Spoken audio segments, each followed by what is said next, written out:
না, এই ভিডিওগুলো আমার করা নয়, কারণ আমি গেছিলাম পাগলি মায়ের কাছে পুজো দিতে। আর আমাদের পাড়া যেহেতু শীতলা পুজো ছিল, তো প্রিয়া সকালবেলায় গেছিলো পুজো দিতে, তো এইগুলো ভিডিওগুলো করেছে। এই যে মাকে বানে তখনও মন্দিরে আর কি ঢোকানো হয়নি, সব কিছু চলছে আর কি এখানে কাজকর্ম।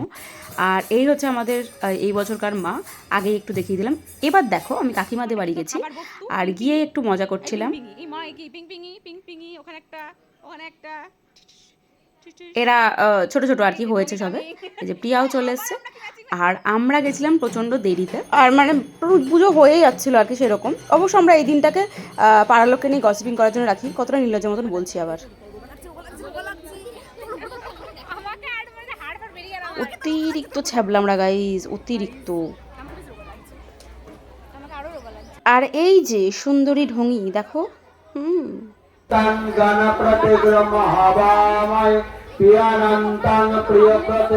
এরা খেপে গেছিল বাতাসে যেটাতে যেটাতে এরা খেপে গিয়েছিল।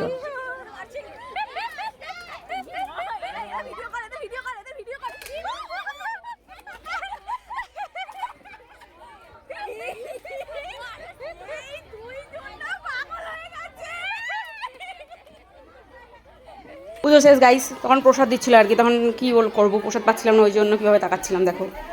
এটাকে প্রসাদ নেওয়া বলে না, এটাকে বলে যুদ্ধ। পেয়ে গেছি গাইস। সবাইকে দেখা এই দেখো গ্যাসের ওভেনের সব ধুইনি যা আমাকে হোমের টিপে লেপিছে না ওর ইয়ে এস্থেটিক ব্যাপার স্যাপার হচ্ছে না। বাস এই ফ্যান চলছে এখানে, কিন্তু হাওয়া লাগছে না। চা ইজ লাভ গাইস, চাতে আমার না নেই। সব জায়গায় কি চা খেতে হবে সব সময়? এখানে আবার আরেক নাটক গাইস, খেতে পারবে হাজারটা জিনিস হয় আমাদের সাথে, হাজারটা। আর এরপরে দুজনকে ঢঙ্গি থেকে দেখো।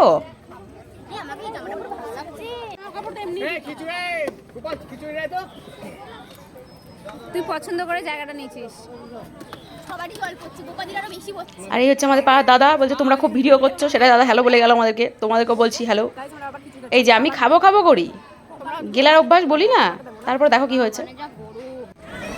ঝোলটা দিবা, খালি ঝোলটা দিবা।